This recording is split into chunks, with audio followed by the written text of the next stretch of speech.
আওয়াজ হচ্ছে? হ্যাঁ, আওয়াজ হচ্ছে এসিটা, মেশিনটা আওয়াজ হচ্ছিল। কি অনেক হচ্ছে? অনেক হচ্ছিল, খুব জোর হচ্ছিল। এখন কি হলো কি জানি, বাবুকে বললাম কি হচ্ছে। দেখো আবার লোক ডাকতে হবে। চালিয়ে দেখবে কি। ও চালিয়েছিল তো সকালবেলা, কিরকম আওয়াজ হচ্ছে? অনেক? আমি দেখিনি তো, ও বললো। না তুমি যখন আওয়াজ পেলে কি অনেক? হ্যাঁ, আমার ডাকতে পারছি না। এই গরমে মনে হয় ব্রেন স্ট্রোক হয়ে গেছে। মানুষ ছাড়ছে না, আর মেশিন আর কি ছাড়বে।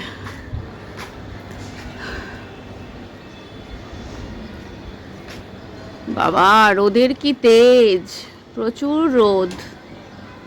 ওফ,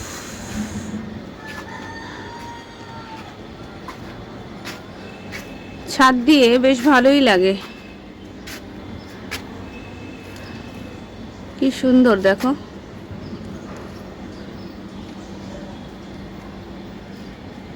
আর একটা জিনিস দেখবে, এইখানে হচ্ছে আমাদের না, মানে এইখানে হচ্ছে সাবানের ফ্যাক্টরি। ওই যে দেখতে পাচ্ছ ব্লু রঙের ওপরে চাল দেওয়া, চাল, ওইটা হচ্ছে সাবানের ফ্যাক্টরি। যখন নিম সাবান হয় না, নিম না কি মার্গো, ওরে বাবা, পুরো তেতো তেতো স্মেলটা এত আসে, আর নাক পুরো মানে মুখটুক ভেতরের মনে হয় তেতো হয়ে যায় একদম।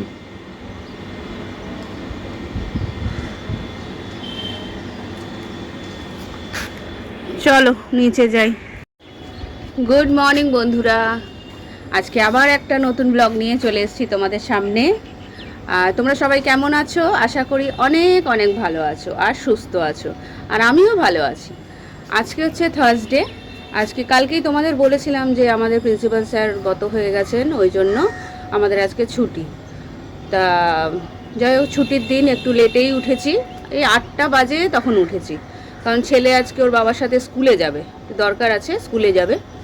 তা ও উঠলো, উঠে ও বললো আমি বিস্কুট খেয়ে যাব, আমি কিছু খাবো না। তা আজকে ছুটির দিন, ভাবলাম কচুরি হোক। তা শ্বশুরমশাইকে বললাম যে কচুরি আনতে। এবার ও তো রেডি ফেডি হয়ে স্কুলের ড্রেস ফ্রেস পরে ওর বাবার সাথে চলে গেল ওই 9:45 নাগাদ। আর আমি বসলাম, বসে একটু ঘর ফর পরিষ্কার করলাম আর করে টোরে, তারপর শ্বশুরমশাই আনলেন কচুরির সাথে আবার জিলিপিও ছিল। হ্যাঁ, তোমরা সব দেখতেই পাবে। তা মানে ওখানে বিক্রি হয় ওরকম, ওই মিষ্টির দোকান থেকেই এনেছে কচুরিগুলো। খুব ভালো খেতে, মানে কড়াইশুঁটির কচুরি তো খুব সুন্দর খেতে, তরকারিটাও ভালো করে, আবার একটু একটু সয়াবিন দেয়।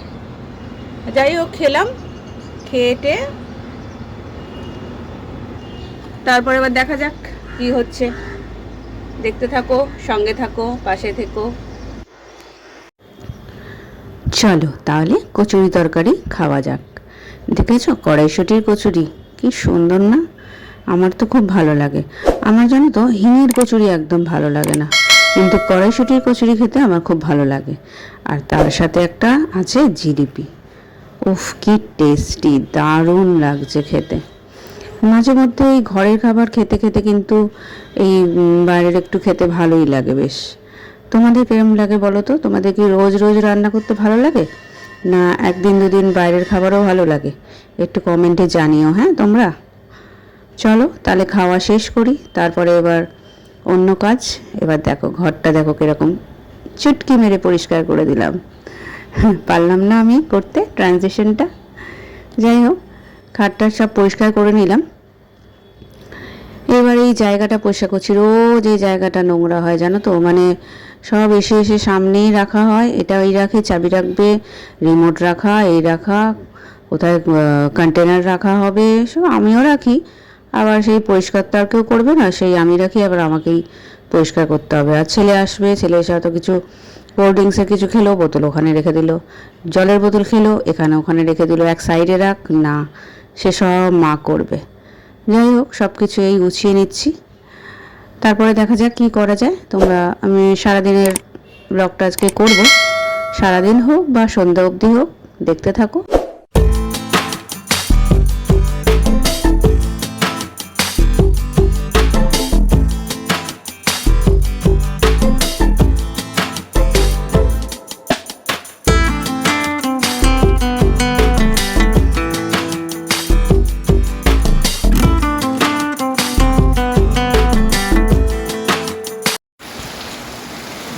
ওরে বাবা, এটা এত রোদ দেখলাম, তারপরে আবার এখন বৃষ্টি শুরু হয়ে গেল।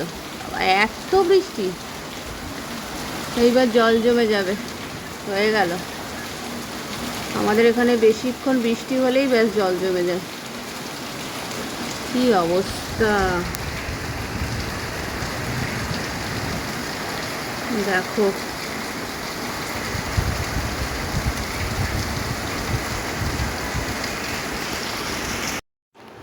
চলো এবার দুপুরের রান্না করা যাক।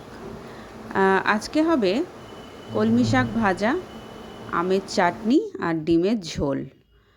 তা ভালোই রেসিপিগুলো, তোমরা দেখতে থাকো। তা প্রথমে আজকে এখন করব কলমি শাক ভাজা। কলমি শাক ভাজার জন্য এখন তেল দিয়ে ওতে পেঁয়াজ দিয়ে দিলাম, পেঁয়াজ, শুকনো লঙ্কা আর একটু আলু দিলাম, কারণ আজকে একটু কলমি শাকটা আলু দিয়ে করব, একটু অন্য রকম। তোমরাও এরকম ট্রাই করতে পারো, খুব সুন্দর হয় খেতে। এই আলুটা দিয়ে কলমি শাকটা আগে আলুটা দিয়ে পেঁয়াজটা দিয়ে ভাজবো। এবার একটু নুন দিলাম, দিয়ে একটু ভাজা ভাজা হোক। আলুটা যখন একটু নরম হয়ে আসবে তখন শাকটা দেব।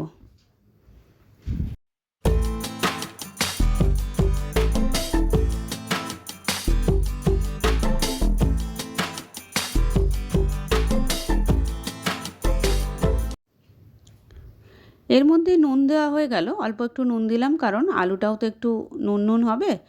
আর শাক যখন দেব তখনও আবার একটুখানি নুন দেবো, কিন্তু বেশি নুন নয়, কারণ শাকে আবার বেশি নুন হয়ে গেলে খাওয়া যাবে না। আর যাই হোক, তাহলে আলুর মধ্যে দিলাম হচ্ছে হলুদ। এবার তারপর আলুটাকে একটু ভাজা ভাজা হলো, তারপর দিয়ে দিলাম শাকটা। এবার শাক দিয়ে নাড়াচাড়া করব, কিছুক্ষণ নাড়াচাড়া করে ওই যে নুন দিচ্ছি, নুন দিয়ে তারপর ঢাকা দিয়ে রাখবো। একটু ঢাকা দিয়ে দিয়ে শাকটা ভাজা ভাজা হবে। আর আমি তো আগেই বলেছিলাম যে আমার গ্যাসটা একটা বার্নার খারাপ হয়ে গেছিলো, তো ওটা সারানো হয়ে গেছে। কিন্তু হয়ে যাওয়ার পর ওটাও সারানো হয়েছে, এই বড় বার্নারটাও সারানো হয়েছে, এমন যে সিম করে দিলেও দেখি মানে আঁচ মানে তলায় লেগে লেগে যাচ্ছে, মানে এতটাই মানে সুন্দর ভালোই সারানো হয়েছে। তো যাই হোক, এই ঢাকা দিয়ে দিয়ে ভাজা ভাজা হচ্ছে। এবার দেখো, এবার দেখতে থাকো।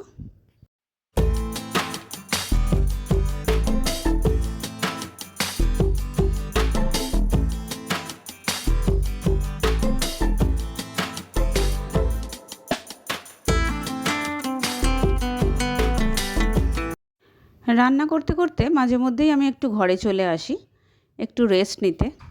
কারণ রান্নাঘরটা না আমার খুব ছোট। তা ওখানে গিয়ে ওখান থেকে এত গরম লাগে, আর বাইরের ফ্যানটা চালিয়ে দিই অবশ্য ঠিকই, কিন্তু অতটা হাওয়া আসে না। তা ওই রান্না করতে করতে একটু একটু করে ঘরে এসে রেস্ট নিচ্ছি। এই দেখো, বললাম না বার্নারটা সিমেও মানে তলায় একটু একটু লেগে যাচ্ছে। যাই হোক, এবার ভাজাটা বেশ ভালোভাবেই হয়ে গেছে। তোমরা ভাবছো যে হয়তো পুড়ে গেছে, কিন্তু পোড়েনি, এটা ভাজাটা ভালো করেই হয়ে গেছে। এবার শাকটা নামিয়ে নেব।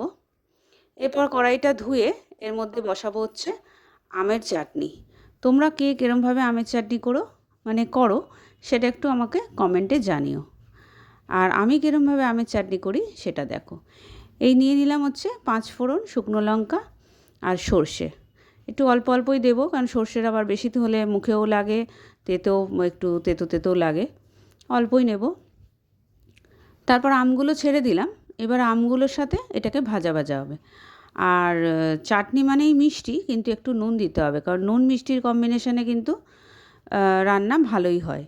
তা যাই হোক, অল্পই একটু নুন দেব, দিয়ে আমটাকে ভাজা ভাজা করব। এবার ঢাকা দিয়ে দিয়ে ভাজবো, কারণ আমটা তো একটু নরমও হতে হবে। আর এখন তো চিনি দিলে হবে না, চিনিটা একটু পরেই দেবো। আর একটু হলুদ গুঁড়ো দিলাম, কেন কালারটা হবে। দেখো, একটুখানি এই নুন দিলাম, দিয়ে এবার এই নাড়াচাড়া করে এবারে ঢাকা দিয়ে দিয়ে এটাকে ভাজবো।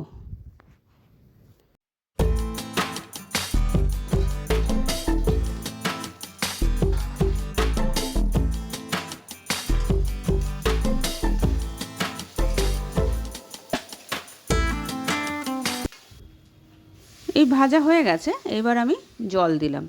আপনাদের যতটা একটু ঝোল ঝোল লাগবে সেরকম জল দেবেন। যদি ঝোল ঝোল না খেতে চান তাহলে একটু মাখা মাখা রাখবেন, অল্প ঝোল দেবেন। চিনিটা হচ্ছে মানে আপনাদের মতে যতটা লাগবে আপনারা দেবেন, যতটা মিষ্টি খায় সেরকমই দিতে হবে।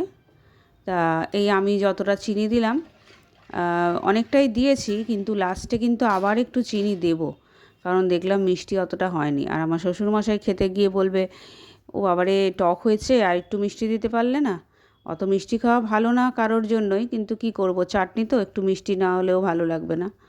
যাই হোক, দেখো তোমরা, আমি আবার এই ঢাকা দিয়ে দিয়ে আমগুলোকে সেদ্ধ করছি, করে তারপর আমি আবার একটুখানি চিনি দেবো। চিনি দেওয়ার পর হয়ে গেলে এবার হাতা দিয়ে না একটু আমগুলোকে গলিয়ে দেব, মানে একটু স্ম্যাশ করে করে দেবো, তাহলে কি হবে, মানে ঝোলটা একটু গাঢ়ও হবে, আর আমগুলো একদম গোটা গোটা মুখে পড়বে না, একটু মাখা মাখা টাইপের হবে, আর ঝোলও হবে। এটা করলে খেতে খুব ভালো লাগে, তোমরাও এটা করো।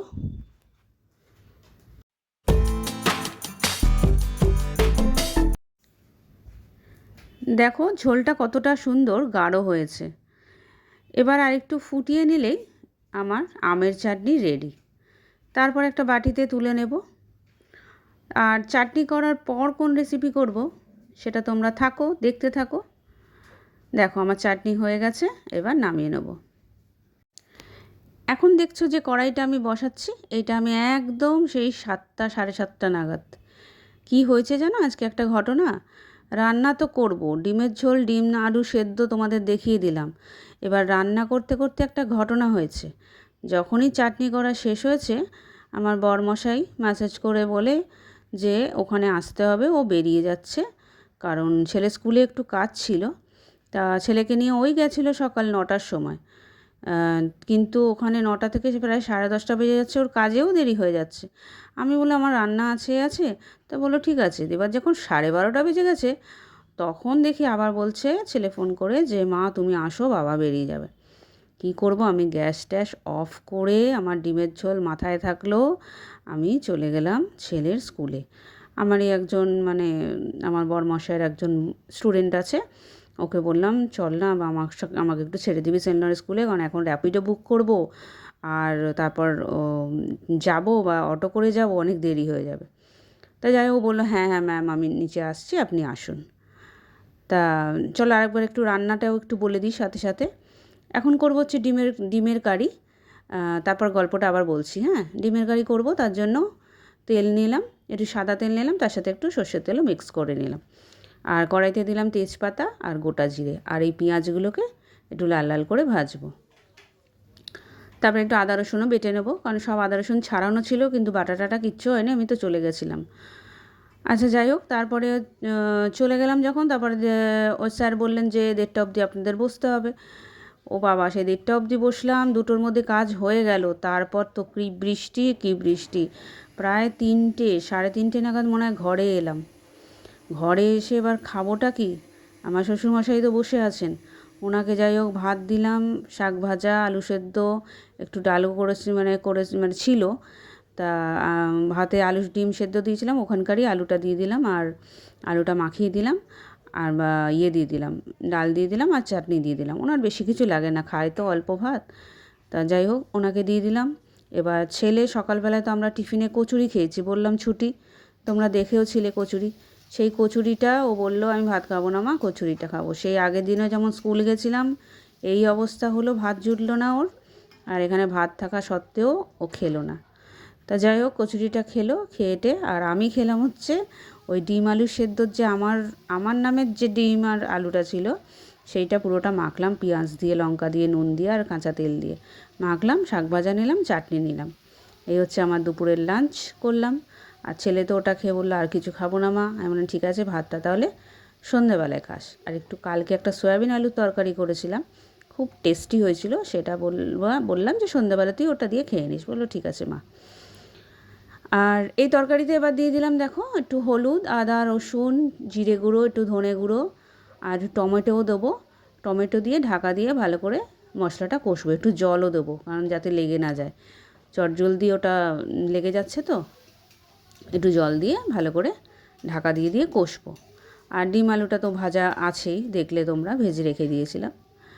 তা যাই হোক, তারপরে সন্ধে হলো, আর না, তারপরে যখন দুপুরবেলা খাওয়া টাওয়া হয়ে গেল, আজকে কী ঘুমিয়েছি আমি, টিভি দেখছিলাম, দেখতে দেখতে কখন চোখ লেগে গেছে, উঠলাম আজকে প্রায় 6:30। চা ফা কিছু খাওয়া হয়নি, শ্বশুরমশাই বসে আছেন চা খাবেন বলে। আবার উঠলাম, চা খেলাম, বাসন মাজলাম। দুধ চা করতে তো একটু সময় লাগে, ওই একটুর মধ্যে আমার বাসন মাজাও হয়ে যায়। দুপুরবেলা আমি আর খেয়ে বাসন মাজি না, ওই চা করতে করতে বাসন মেজে নিই। তা বাসন মাজা হয়ে গেল, রেখে দিয়েছি। দিয়ে চাটা খেলাম, ছেলেকে ভাত দিলাম সয়াবিন আলুর তরকারি দিয়ে, ও খেলো।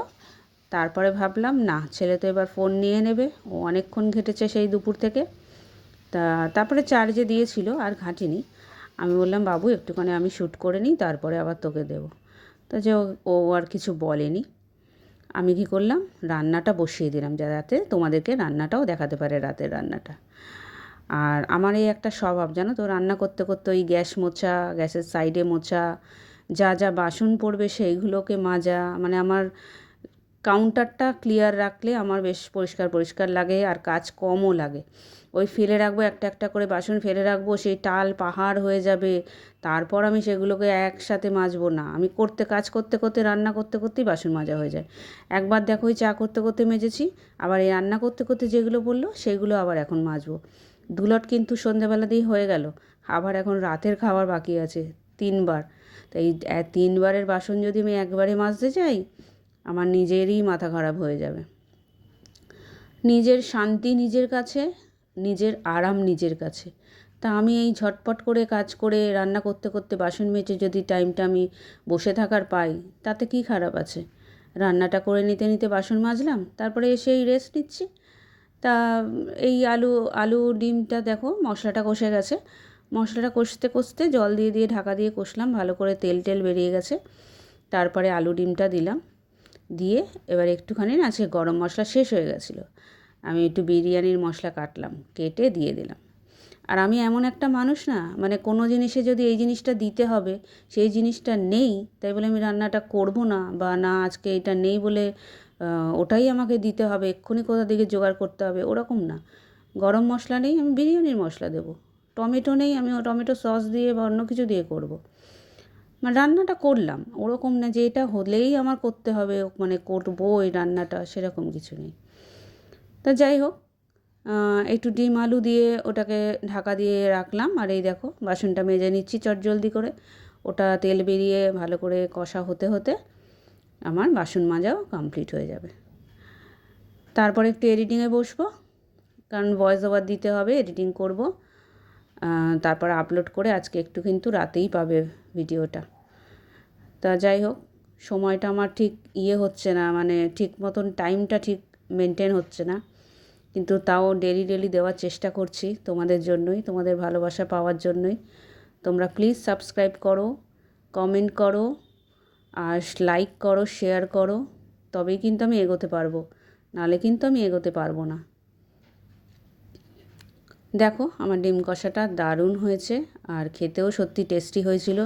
ছেলে তো আমার ভাত দিয়ে খাবে, কারণ ও বেশি ভাত পছন্দ করে। আর সকালের আটা মাখা আছে, ফ্রিজ থেকে বার করে রাখলাম, রাত্রিবেলা রুটি করে দেবো। শ্বশুরমশাই তো ডিম খাবেন না, ওনাকে দুধ দিয়ে দেবো, উনি দুধ দিয়েও খেয়ে নেন। দুধটা গরম করে রুটিটা ছিঁড়ে দিয়ে একটু চিনি দিয়ে দেবো, দিলে উনি খেয়ে নেবেন। চলো আজকে তাহলে ভিডিও এইটুকুই, কালকে আবার নতুন ব্লগের সাথে আমি আসবো। Tata, bye bye.